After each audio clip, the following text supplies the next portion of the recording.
आज हम लोग मिलने आए हैं एक ऐसी बच्ची से जिसने ऑनलाइन से पढ़ के भी परफेक्ट में से परफेक्ट स्कोर किया है। जी हाँ, बिल्कुल सही सुना आप लोगों ने। 800 में से 800, जिसका सपना होता है बहुत सारे बच्चों का कि यार ऐसा मेरा स्कोर आ जाए जिससे मेरी ड्रीम यूनिवर्सिटी का ड्रीम कॉलेज है वो मुझे मिल जाए। तो यही अचीव किया है हमारी एक ऐसी बच्ची ने, जिसने ये बात साबित कर दी है कि क्या हमारी छोरी भी क्या छोरों से कम है। उन्होंने ये पूरी चीज हमारे लिए साबित कर दी है और 800 में से 800 स्कोर कंप्लीट किया है। तो मैं यहाँ पे बात कर रहा हूँ रिया मान की। तो रिया बेटा, एक बार बच्चों से आप कम्युनिकेट करिए और थोड़ा अपने बारे में बताइए कि किस तरीके से आपने पढ़ाई की है, कौन कौन से सब्जेक्ट्स थे और कितना स्कोर आपका उसके अंदर आया है। ओके, तो मेरा नाम रिया मान है। फर्स्ट ऑफ ऑल तो मैंने 4 सब्जेक्ट्स में अपना सीयूईटी दिया था 2024 में। इंग्लिश, हिस्ट्री, पॉलिटिकल साइंस और फिजिकल एजुकेशन।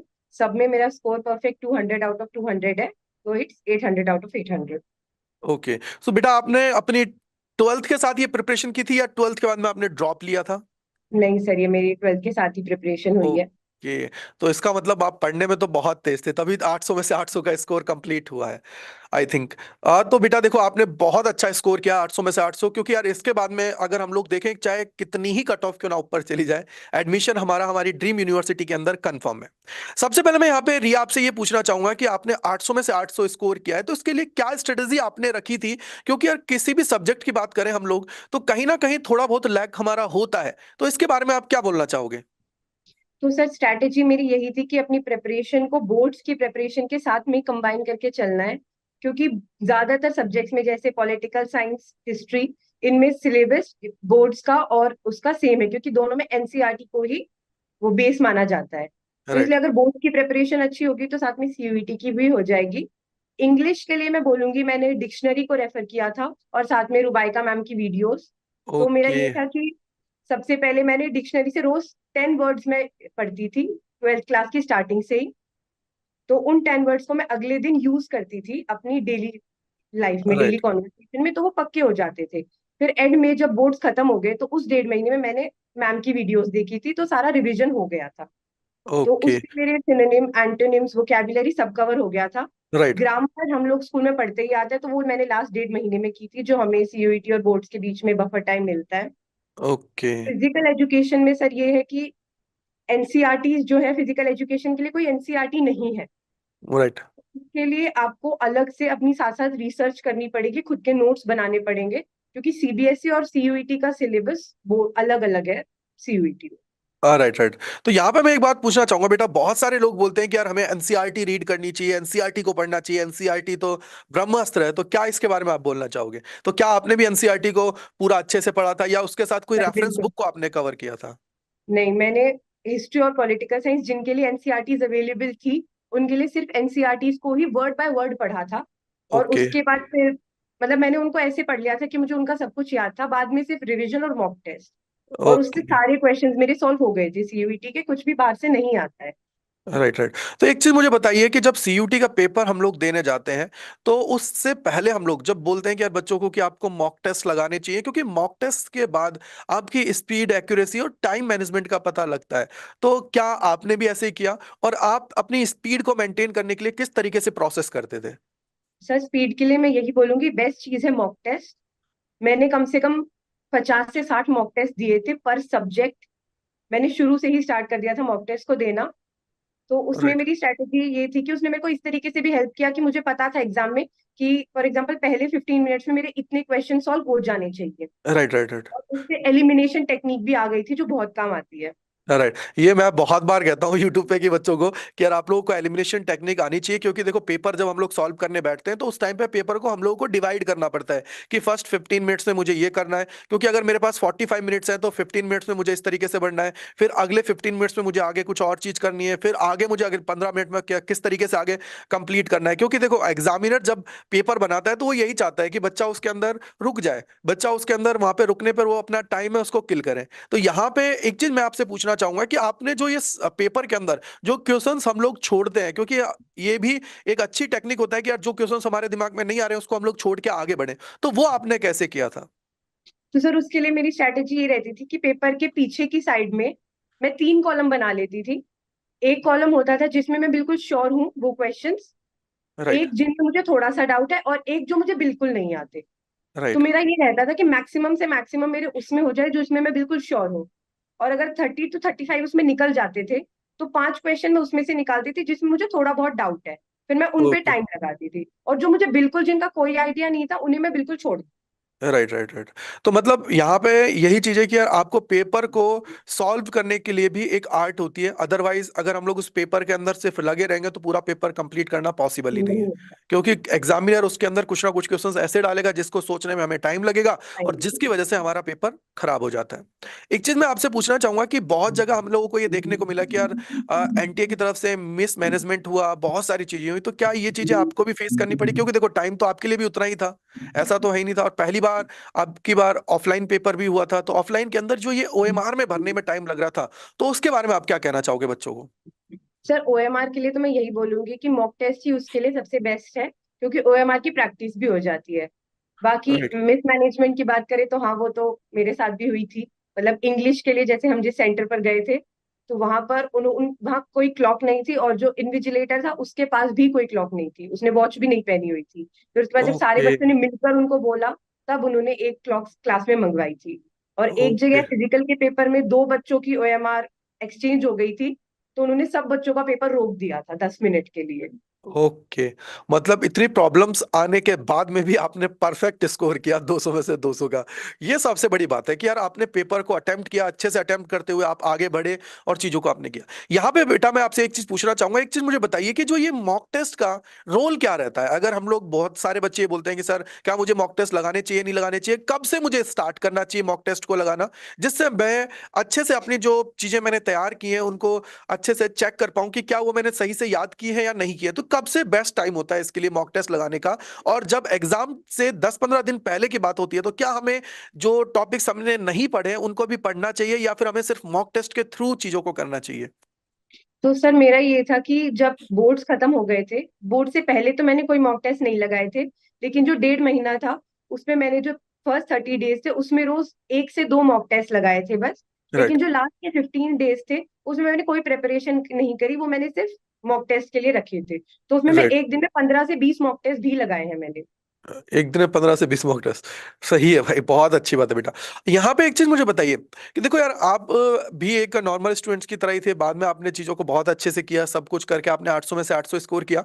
तो मैं यहाँ पे पूछना चाहूंगा कि कई बार ऐसा भी टाइम आया होगा कि जब आप मॉक टेस्ट दे रहे थे तो उस टाइम पे स्कोर कम आ रहा था, तो उस टाइम पे ये जो प्रॉब्लम हो रही थी उसका किस तरीके से आपने सामना किया, किस तरीके से आप आगे बढ़े? क्योंकि सबसे बड़ी बात तो यही है ना कि मुझे चाहे कितना ही स्कोर कम क्यों ना हो, आगे बढ़ते रहना है। तो इस तरह से आप लोगों को मोटिवेशन कहाँ से मिला, आपको किस तरीके से चीजें आपने की, उसके बारे में थोड़ा बताइए। तो सर, थिंकिंग यही रहती थी कि ये फाइनल नहीं है, जो फाइनल स्कोर होगा वो सीयूईटी में होगा।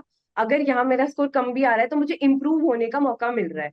तो अगर राइट। किसी टॉपिक में मुझे लग रहा है कि ये इस टॉपिक में मेरा स्कोर कम जा रहा है, तो मैं उस टॉपिक को और अच्छे से कर सकती हूँ, कि वो टॉपिक अभी मेरा वीक है।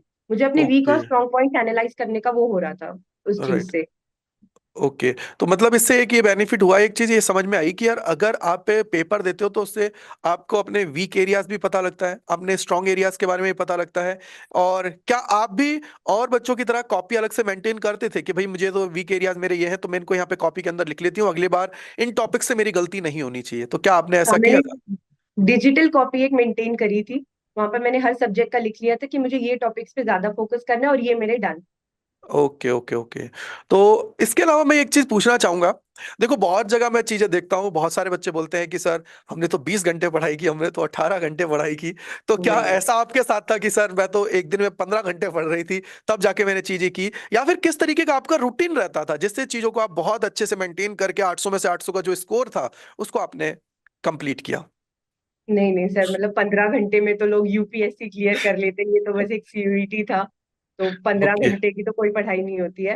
हाँ, अगर आप दिन में प्रोडक्टिवली 6 से 7 घंटे भी निकाल लेते हो तो वो बहुत वो है। तो मेरा ये था कि बोर्ड से पहले तो कुछ महीने पहले तक तो मैं सिर्फ 2 से 3 घंटे अपनी पढ़ाई करती थी। जब बोर्ड्स नजदीक आने लगे तो वो मैंने 4 से 5 घंटे कर दिया था। और ठीक है। सीयूईटी में भी यही था, 4 से 5 घंटे रोज पढ़ना, और जब पास आया था तो 6 से 7 घंटे, इससे ज्यादा मैं नहीं पढ़ी थी। ओके। और बीच में ब्रेक्स भी लेती रहती थी। हाँ मतलब ब्रेक्स तो बहुत इंपॉर्टेंट है अगर हमें अपनी जो प्रोडक्टिविटी है उसको इम्प्रूव करना है तो उसके लिए तुम। अब सबसे बड़ी बात मैं यहाँ पे एक और चीज पूछना चाहूंगा कि जैसे कई बार स्कोर कम आया, सब कुछ हुए, तो आपने बोला कि मैं सिर्फ इसको ये इस तरीके से करती थी कि आगे जाके फाइनल पेपर होगा उसके अंदर मुझे अच्छे से परफॉर्म करना है, उसके लिए मुझे ये तैयारी करनी है। क्या कभी ऐसा डिमोटिवेशन आया कि नहीं यार अब तो बहुत कम स्कोर आ रहा है, तो अब तो मुझे आगे छोड़ के कर लेना चाहिए, कुछ और सोचना है, दिमाग में कुछ और चलने लगा? ये चीज सर इंग्लिश और फिजिकल एजुकेशन के साथ ज्यादा हुई थी, क्योंकि उनका कोई फिक्स सिलेबस नहीं था। राइट। उसमें सब कुछ इनडेफिनेट था, तो एंड तक भी ऐसा हो ही रहा था कि ये कोई क्वेश्चन देखा कि ये तो मुझे आता ही नहीं है, तो अगर राइट। एग्जाम में भी कोई क्वेश्चन ऐसे आ गया, तो फिर मैं ये सोचती थी कि कोई नहीं, मेरे पास 10 क्वेश्चंस का ऑप्शन भी है, मैं उनको छोड़ राइट। भी सकती हूँ। तो हर क्वेश्चन आना जरूरी नहीं है, और हर क्वेश्चन ओके। किसी को आता भी नहीं होगा शायद। राइट। राइट। हाँ, ये तो बात है ये, क्योंकि देखो आप कहीं भी देखो, आप लोग कहीं भी, अगर मैं अगर बात करूँ तो पर्सनली जो हम लोग सबसे ज्यादा जानते हैं वो जेई के बारे में जानते हैं। तो जेई के अंदर भी यही चीज है कि हर क्वेश्चंस अटेम्प्ट करना इंपॉर्टेंट नहीं होता है। अटेम्प्ट करना वहां पे कि आप सही क्वेश्चन को अटेम्प्ट कर रहे हो, एक्यूरेसी सही आनी चाहिए आपकी, वो सारी चीजें इंपॉर्टेंट करती हैं। इसके बाद में मैं ये पूछना चाहूंगा बेटा कि आपने बहुत अच्छा स्कोर कर लिया, सब कुछ कर लिया, डिमोटिवेशन से भी आप बाहर आ गए थे, तो अब मैं ये पूछना चाहूंगा कि इसके अलावा आगे आपने क्या सोचा है, आपके फ्यूचर के प्लान क्या है, कि किस तरीके से आपको आगे बढ़ना है, क्या आपको यूपीएससी की तैयारी करनी है या कुछ और करना है? हाँ तो सर, मुझे ग्रेजुएशन के बाद यूपीएससी की ही तैयारी करनी है। ओके, तो मतलब यूपीएससी की तरफ जाने का आपका रुझान सबसे ज्यादा है। तो और एक और चीज मैं आपसे यहाँ पे पूछना चाहूंगा कि आपकी ड्रीम कॉलेज कौन सी है जिसमें आप जाना चाह रहे हो, और कौन सी ब्रांच के अंदर जाना चाहते हो? सर दिल्ली यूनिवर्सिटी का Hindu college, political science honours करनी है मुझे। ओके। मतलब मैं जितने भी बच्चों से बात करता हूँ ना, जो ह्यूमैनिटीज बैकग्राउंड से होते हैं, उनका सबका सपना होता है सर पॉलिटिकल साइंस ऑनर्स मिल जाए, हिस्ट्री ऑनर्स मिल जाए, बस हमारा काम हो जाए। और हम लोग हिंदू में जाना चाहते हैं, जबकि इसी वजह से कट ऑफ बढ़ता है बेटा उसका। इस बार तो उम्मीद यही है कि हो सकता है कि 800 में से 800 पे फर्स्ट राउंड का क्या हो जाए, क्लोजिंग हो जाए। ये सारी हाँ, चीजें हैं। इसके बाद में मैं एक चीज और पूछना चाहूंगा कि बहुत सारे बच्चे ऐसे हैं जो 2025 की तैयारी करना चाहते हैं और तैयारी करेंगे और आगे स्कोर फुल में से फुल करेंगे आपकी तरह, तो आप उनको क्या एडवाइस देना चाहते हो कि यार आपको ये चीज नहीं करनी है, इन चीजों पे स्ट्रक रहना है, बहुत सारी चीजें जो आप बताना चाहो बच्चों को, जिससे उनका भी जो ये स्कोर होता है फुल में से फुल, ये उनको मिल पाए? तो इसके लिए यही है, सबसे पहले तो अभी आपको स्टार्ट करना पड़ेगा। अगर आप ये सोचो कि आप 10 दिन में तैयारी कर लोगे, तो वो तो नहीं हो सकता है। आपको राइट। शुरू से करना पड़ेगा, साथ में आपको कंसिस्टेंट रहना पड़ेगा। ये नहीं है कि आप एक दिन 10 घंटा पढ़ रहे हो और अगले दिन आप 1 घंटा भी नहीं पढ़ रहे हो, तो वो वैसे नहीं होता है। राइट। और दूसरी चीज ये है कि आपको सीयूईटी को और उसके सिलेबस को बहुत अच्छे से समझना पड़ेगा, क्योंकि बहुत सारे बच्चे ऐसे भी थे जो फिजिकल एजुकेशन के लिए सिर्फ सीबीएसई की बुक पढ़ के चले गए थे, और राइट। सीबीएसई का और सीयूईटी का सिलेबस बहुत अलग है physical right. Right. Education. Right तो बेटा। आपको सिलेबस को, सब्जेक्ट को अलग से समझना पड़ेगा, और राइट। साथ में सीयूईटी का स्ट्रक्चर भी, क्योंकि हर सब्जेक्ट तो देना जरूरी नहीं है। आपको अपनी रिक्वायरमेंट देखनी पड़ेगी कि आपका क्या राइट। टारगेट है, आपको कहाँ जाना है, उसी के हिसाब से सब्जेक्ट चूज करने पड़ेंगे। राइट। तो मतलब सब्जेक्ट कॉम्बिनेशन इंपॉर्टेंट है, क्योंकि देखो सबसे ज्यादा बच्चा एक ही गड़बड़ करता है, या तो सब्जेक्ट मैपिंग में बाहर हो जाता है, क्योंकि वो सोचता है कि यार मैं तो आगे जाके पॉलिटिकल साइंस ऑनर्स करना चाहता हूँ, साइंस का स्टूडेंट हूँ, तो मुझे तो पॉलिटिकल साइंस का पेपर देना पड़ेगा, और वो गलती करके वो सब्जेक्ट मैपिंग में बाहर हो जाता है और फिर अगले साल की तैयारी करने के लिए बैठ जाता है। क्योंकि वो पूरा सिर्फ यही होता है कि थोड़ा सा उसके बारे में हमें पहले पता होना चाहिए। देखो वही चीज है ना, वो मैंने कहावत कहीं सुनी थी कि अगर आपको पहले दुश्मन को खत्म करना है, तो पहले उसके बारे में, दुश्मन के बारे में आपको हर एक छोटी से छोटी चीज पता होनी चाहिए कि यस। यार वो किस तरीके से है, क्या है, कितनी उसकी ताकत है, सब कुछ पता होना चाहिए। वैसे ही हमें पहले अगर सीयूटी का पेपर कंप्लीट करना है, तो उसके लिए हमें पता होना चाहिए कि सीयूटी का पेपर का पैटर्न क्या है, क्या उसकी रिक्वायरमेंट है, कितना सिलेबस है, कितना मुझे पढ़ना है, कितने क्वेश्चंस को मुझे छोड़ना है, क्या और एक और चीज मैं पूछना चाहूंगा बेटा, यहीं पे एक चीज आई, तो क्या जो आपने पूरी बुक के सारे टॉपिक्स थे उन सबको कंप्लीट किया था या कुछ छोड़ भी दिया था? क्योंकि बच्चा यही पूछता है सबसे ज्यादा कि सर क्या हम थोड़ा सा एक चैप्टर मैंने नहीं पढ़ा तो क्या उसको छोड़ के चला जाऊं, तो क्या ये चीजें है, क्या इसको भी हम लोग मान सकते हैं इसके अंदर? नहीं सिर्फ मैंने तो सारे टॉपिक्स किए थे, हर सब्जेक्ट के डिलीटेड टॉपिक्स भी और जो साइड बॉक्सेस भी होते हैं, मैंने तो सब कुछ कवर किया था। राइट। लेकिन मैं ये बोल सकती हूँ कि आप पुराने के ऊपर तो रिलाई मत कीजिए, कि बिल्कुल पिछले साल इस टॉपिक से कोई क्वेश्चन नहीं आएगा तो इस साल भी नहीं ही आएगा। राइट। तो आपको करना पड़ेगा। आप बीच बीच में कुछ कुछ टॉपिक्स छोड़ सकते हो, वो राइट। इस तरीके से कि आपके बाकी टॉपिक्स बहुत अच्छे से कवर है, कि आप ओके। इनमें से तो कोई क्वेश्चन छोड़कर नहीं आओगे। अगर आपका बाकी भी अच्छा नहीं है और आप उसमें से भी कुछ छोड़ देते हो, तो फिर तो काम नहीं होगा। ओके। तो इट मीन्स आपको हर एक पॉइंट की कवर करना पड़ेगा। और यहाँ पे मैं एक चीज और पूछना चाहूंगा कि यहाँ पे पीवाईक्यूज को लगाना ये कितना इंपॉर्टेंट होता है, कि पीवाईक्यूज से क्या पता लग जाता है, कि क्या हमें पैटर्न का आइडिया लग जाता है, या किस तरीके से चीजें होती हैं? तो सर मैंने जो मॉक टेस्ट दिए थे, तो सबसे पहले मैंने पीवाईक्यूज ही सॉल्व किए थे। उसके बाद मैंने सैंपल मॉक टेस्ट सॉल्व किए थे। हाँ, तो पीवाईक्यूज से क्वेश्चन के फॉर्मेट का तो आइडिया हो जाता है, राइट लेकिन किसी का कोई भरोसा भी नहीं है। जैसे इस बार इंग्लिश का पेपर बिल्कुल ही बदल दिया था इन लोगों ने, राइट राइट राइट। पीवाईक्यूज किसी काम के रहे ही नहीं थे। तो वो ये है कि आपको हर चीज कवर होनी चाहिए। आप ये मत सोचिए कि पीवाईक्यूज में पिछले साल ये टॉपिक इतना आया था तो इस साल भी इतना ही आएगा। ओके। और इसके अलावा मतलब मेन चीज तो यही है कि यार पीवाईक्यूज को भी आपको करना है एटलीस्ट, ये नहीं है कि करना है, छोड़ के वो तो चले जाए। करना उससे एक इंपॉर्टेंट है। पैटर्न का आइडिया लग जाता है। बस कुछ कुछ सब्जेक्ट्स में होता है कि हो सकता है कि आउट ऑफ द बॉक्स भी चले जाए एनटीए वाले। राइट है। तो इसके अलावा ये पूछना चाहूंगा बेटा कि अड्डा 24/7 प्लेटफॉर्म से आपने चीजों को किया भी, तो किस तरीके से योगदान रहा अड्डा 24/7 का, किस तरीके से आपने चीजों को किया, तो उसके बारे में थोड़ा और बताइए इस जर्नी के बारे में। सर अड्डा का तो यही था कि जैसे सबसे पहले तो अंडरस्टैंडिंग में बहुत हेल्प मिलती थी, क्योंकि कई सारे टॉपिक्स ऐसे होते हैं जो डिलीटेड होते हैं, जो हमने स्कूल में राइट नहीं पढ़े हैं। तो उनकी हम अगर वीडियोस देख लेते हैं तो क्लियर राइट हो जाता है, उसके बाद हम और अच्छे से उनको रिकॉल कर पाते हैं। है। राइट राइट राइट सेकंड चीज, रिवीजन में बहुत हेल्प मिली थी, क्योंकि आप बार बार बुक को नहीं पढ़ सकते। तो अगर आप उस चीज की वीडियोस बार बार देख लोगे तो वो आपके माइंड में फिक्स हो जाएगा। और राइट। थर्ड चीज, अपडेट्स हो गए, हर चीज से रिलेटेड हर चीज की इंफॉर्मेशन हो गई, वो तो है ही।